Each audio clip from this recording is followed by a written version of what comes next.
Hola, mi nombre es Michelle.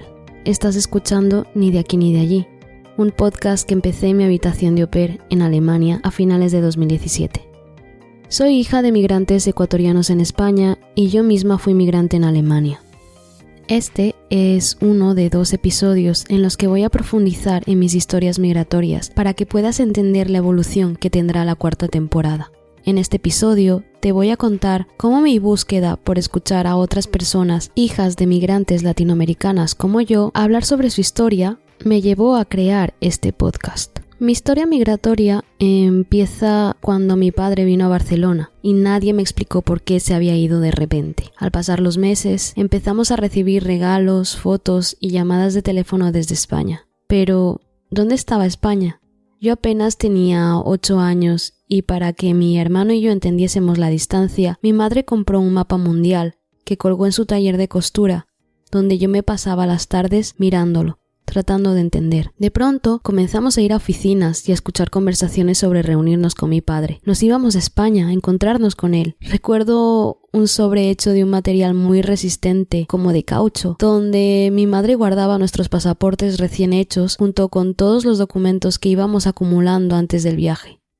Finalmente, en julio de 2003, llegamos mi madre, mi hermano y yo a Barcelona. Las lágrimas de las despedidas se opacaron con las de felicidad al volver a abrazar a mi padre y poder ir agarrada de su mano por las calles de Hospitalet, donde vivimos durante nuestros primeros 2 años en España. Mi infancia y adolescencia estuvieron marcadas por las negociaciones que hacía entre mi cultura de origen, la que recibía en casa, y la que vivía al salir de ella. Llegué a la universidad sin que ese fuese mi objetivo principal, porque de adolescente quería hacer animación 3D e hice lo posible en ese entonces para ir por ese camino. Pero mis profesoras de literatura, historia y filosofía consiguieron que me enamorase de las letras y acabé estudiando humanidades. Los 4 años que duró la carrera fueron los más estimulantes a nivel intelectual. Leí, entendí y descubrí que mi ignorancia sería perpetua, porque, aunque tocamos todas las ramas posibles de las humanidades, nunca profundizamos en nada.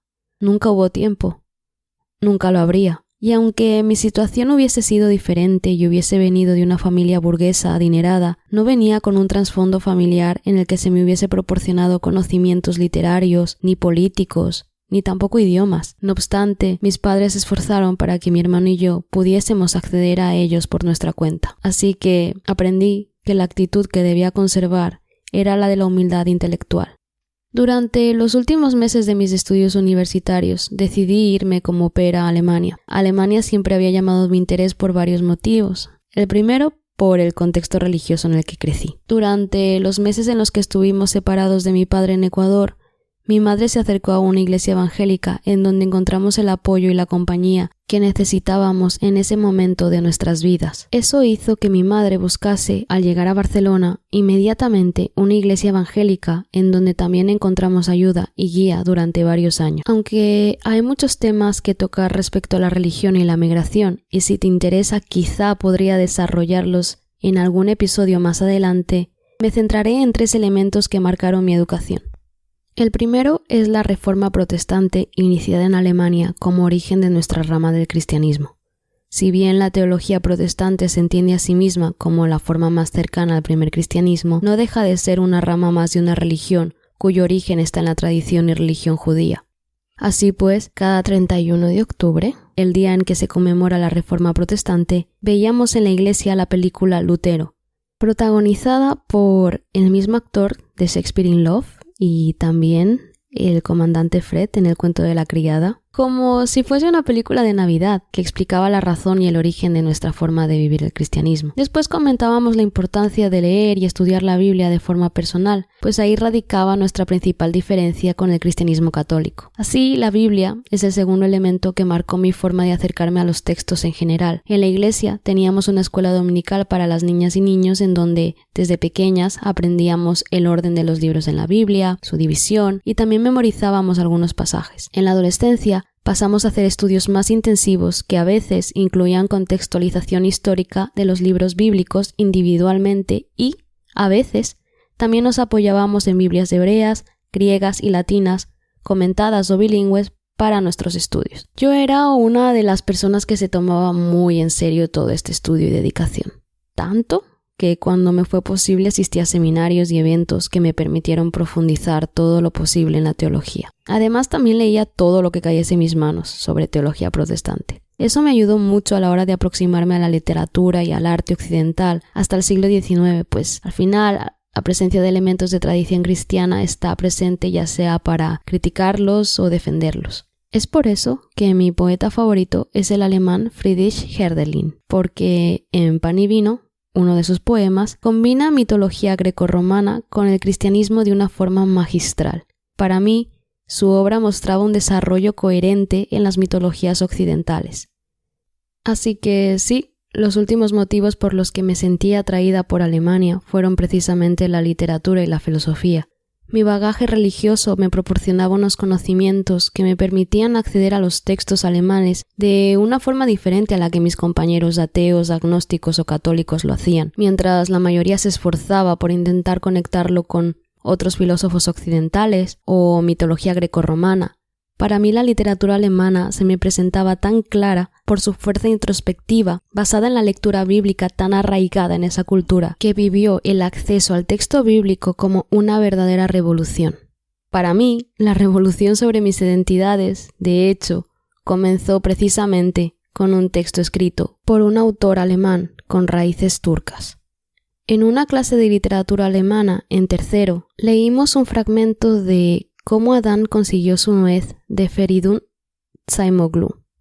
Leí este texto en 2015 y fue la primera vez que me sentí ¿entendida? De alguna manera, la experiencia que describía Zaimoglu en esas páginas a las que nos dio acceso nuestra profesora, que en ese momento estaba traduciendo el libro y que por algún motivo al buscarlo durante la preparación de este episodio no he conseguido encontrar, me removieron muchas cosas. El texto de Zaimoglu es una narración en primera persona que muestra el aprendizaje del alemán de un niño turco. El autor presenta experiencias cotidianas mezcladas con momentos reflexivos e inductivos del lenguaje. Para el niño, aquel país tiene un idioma con palabras compuestas que él se dedica a analizar, separar y poner significado con imágenes. Los matices de adaptación cultural que se muestran en el texto son bastante llamativos, sobre todo por la perspectiva infantil. El autor registra con especial detalle el desarrollo cognitivo del aprendizaje de un idioma, así como la adaptación al nuevo país.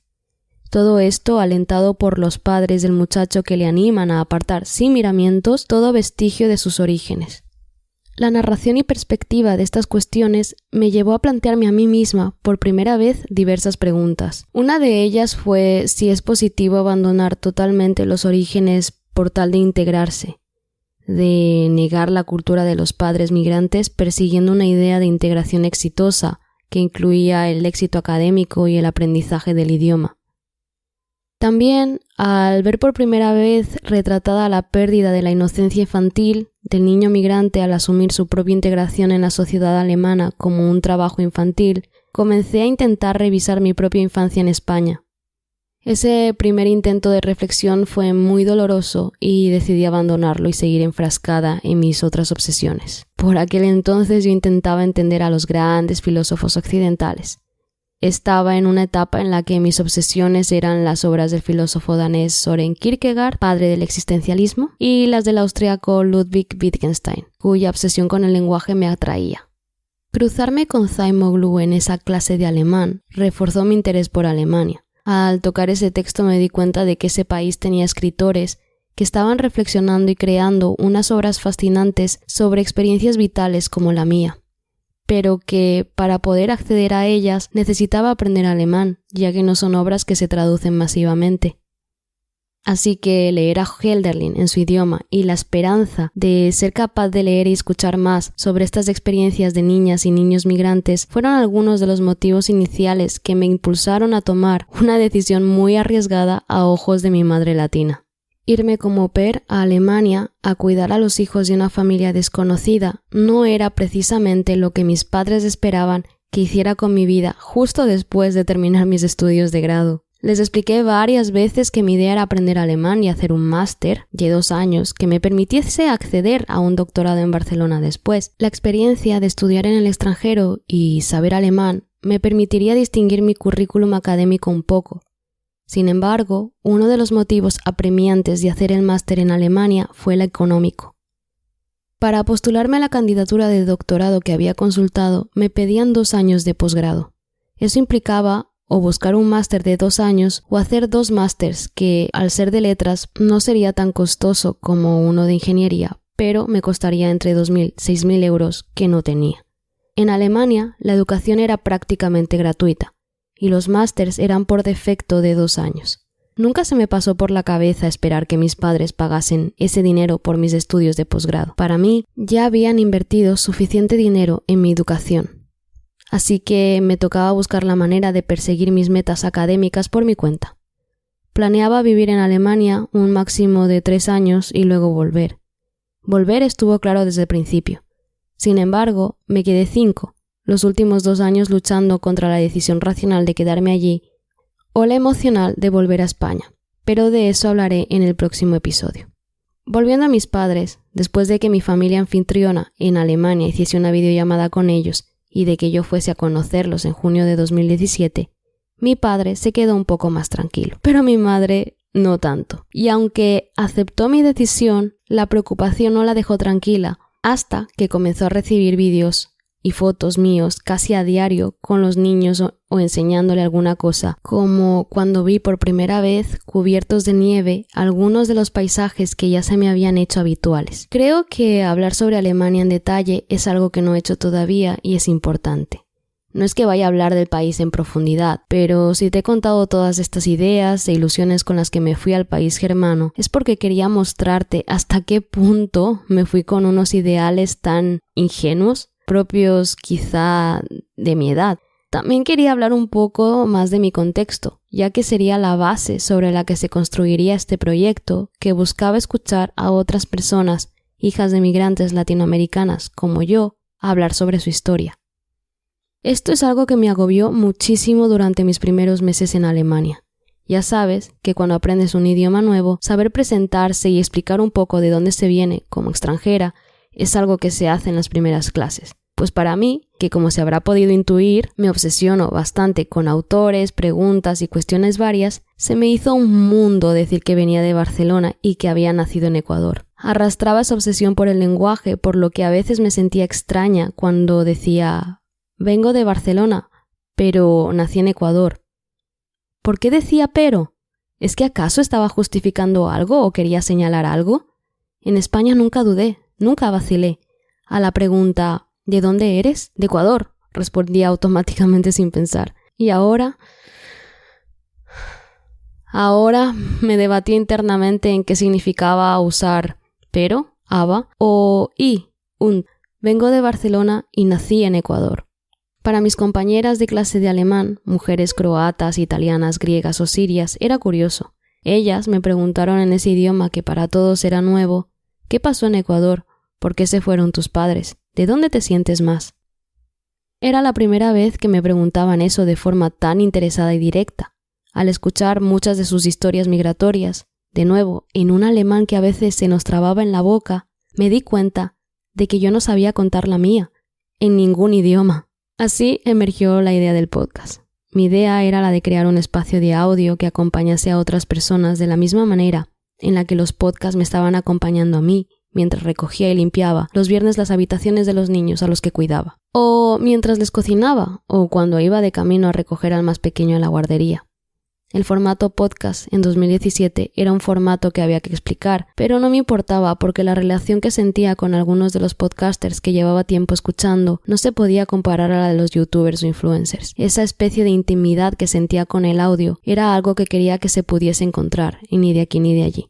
Mucho se habla de tener una habitación propia a la hora de crear desde el feminismo. Sin embargo, es vital también considerar la crítica que se le ha hecho a esta premisa desde los feminismos de la periferia, que señalan que se olvida que es necesario, además, el tiempo libre para hacerlo. Durante mi año de au pair, tuve las dos cosas, habitación y tiempo. La familia mexico-alemana con la que viví fue un regalo, y mi horario laboral no solo me permitía compaginar las clases de alemán, sino que también disponía del suficiente tiempo libre para disfrutar de la experiencia como au pair y crear el podcast. También tuve unos amigos y amigas en esa etapa que me apoyaron muchísimo con el podcast, tanto desde España como en Alemania, tanto si entendían español como si no. Tras haber tenido algunas conversaciones sobre la idea del podcast con mi hermano, me puse en contacto con las posibles primeras participantes y muchas de ellas me dijeron que estaban dispuestas a participar en lo que fuese que estaba haciendo. Es decir, no entendían muy bien qué es lo que les estaba pidiendo. También me di cuenta de que estaba demandando de ellas y ellos algo que no había hecho yo todavía, y era compartir con desconocidos algo tan íntimo como lo es la historia migratoria familiar. Así que durante mi visita navideña a Barcelona en diciembre de 2017, un amigo me ayudó a grabar junto a mi hermano el primer episodio en el que hablamos un poco de la premisa de Ni de aquí ni de allí y sobre cómo hemos transitado nuestras identidades ecuatorianas y españolas, sea lo que sea que signifique ser lo uno o lo otro. Al tenerlo editado, lo compartí en privado con todas las personas que me habían dicho que sí, sin saber lo que les estaba pidiendo. Michelle, Estefanía, Edu y Rafa se entusiasmaron muchísimo con ese primer episodio y así entendieron lo que más o menos estaba buscando. Y digo más o menos porque en ese entonces mis únicos referentes eran algunas y algunos podcasters chicanas y latinas de Estados Unidos. Su contexto era diferente y aunque muchos de sus proyectos se apoyaban en crítica poscolonial, en aquel entonces yo apenas tenía conocimientos al respecto y este era mi primer intento de salir de lo académico. Por eso, aunque ahora al presentar el podcast hablo de recuperación de la memoria y de identidades transnacionales o híbridas, en las 2 primeras temporadas no me vas a escuchar decir términos similares. Esto responde a la razón de ser del proyecto: honrar la historia migratoria de nuestras madres, padres, cuidadoras y cuidadores. Para hacerlo, quería usar términos y expresiones que no necesitasen pies de página ni largas ni aburridas explicaciones. Con eso en mente, la entrada o el opening de la primera temporada fue la siguiente. Bienvenidos a Ni de aquí ni de allí, un podcast de historias de los hijos de los valientes. Los hijos de aquellos hombres y mujeres que abandonaron su país de origen y llegaron a España durante los 90 y principios de los 2000. Indiferentemente de dónde estamos, nuestro lugar de enunciación es el que es porque nuestras madres y padres hicieron muchos sacrificios y se enfrentaron a muchísimos obstáculos para que sea más favorable que su lugar de partida. Así que, aunque algunos proyectos de este tipo suelen emerger desde la rabia y el dolor, al descubrir que la negación y el rechazo hacia las culturas de nuestros padres fue parte de un proceso de adaptación infantil en la nueva cultura muy doloroso, Ni de aquí ni de allí surgió como una carta de amor a mis padres. Ya te he contado que durante mi aprendizaje de alemán estuve acompañada de migrantes y refugiadas y refugiados. Muchas de las experiencias y vivencias que compartían en clase eran muy duras. Llegué a compartir clase con un cineasta que vio morir a su familia tras la explosión de una bomba y llegó a Alemania como el único sobreviviente de su familia. También conversé con algunas madres que me contaban sobre los trámites a los que se tenían que enfrentar, así como a las limitaciones y barreras que constantemente se encontraban. Una de esas madres se llamaba Fátima y era de Siria. Ella había sido doctora, pero en Alemania no podía ejercer como tal, así que estaba aprendiendo alemán para poder acceder a alguna formación profesional relacionada con la enfermería. Ella a veces hablaba de los obstáculos que se iba encontrando, pero llena de optimismo y alegría, porque su hija y su hijo se estaban adaptando bien y su marido ya tenía trabajo. En esas historias y vivencias no podía evitar ver a mis padres. En momentos durante mi trabajo como au pair, muchas de las cosas que mi madre me había enseñado en contra de mi voluntad, como por ejemplo hacer bien una cama sin una arruga como en los hoteles, eran las más útiles, y más de una vez me encontraba a mí misma a punto de llorar por no haberme dado cuenta de lo difícil que debió ser para mis padres migrar con 2 niños pequeños a un país en otro continente. Para mí todo estaba siendo una aventura. Estaba conociendo gente fuera de mis clases de alemán, porque podía hablar inglés, y eso me permitía tener amigas y amigos alemanes, malayos, italianos, norteamericanos. No tenía que preocuparme por ninguna visa, ni permisos de trabajo o residencia, porque mis padres pasaron por muchísimos trámites para que mi hermano y yo fuésemos, con 13 y 15 años respectivamente, a firmar un documento para declararle lealtad al rey de España y así obtener nuestra nacionalidad española. No tenía responsabilidades económicas fuera de Alemania. Quizá le hacía algún regalo a mi hermano pequeño de vez en cuando, pero eso era todo. De hecho, mis padres todavía me apoyaban financieramente de forma puntual hasta que conseguí un trabajo estable a los 2 años de haber llegado a Alemania. Tampoco tenía ni tengo hijas o hijos. Mis decisiones solo me afectaban a mí. Decidiese lo que decidiese, no tenía que pensar en las consecuencias para nadie más, porque nadie dependía de mí. Para acabar, voy a recuperar una frase de Damián León que escogió Cintia Campoverde para el estreno de la 3ª temporada. Aún con las alas cortadas, los padres inmigrantes enseñan a sus hijos a volar. Han pasado 5 años desde que publiqué el primer episodio, desde mi habitación de au pair en Sindelfingen. Hoy estoy publicando este episodio desde Barcelona. Justamente el 25 de junio hace 9 meses que he vuelto a Barcelona. Y la verdad es que no pensé que volver contase como movimiento migratorio, porque al fin y al cabo yo había crecido en esta cultura, ¿no? Eso pensaba yo. Ya te contaré más en el próximo episodio.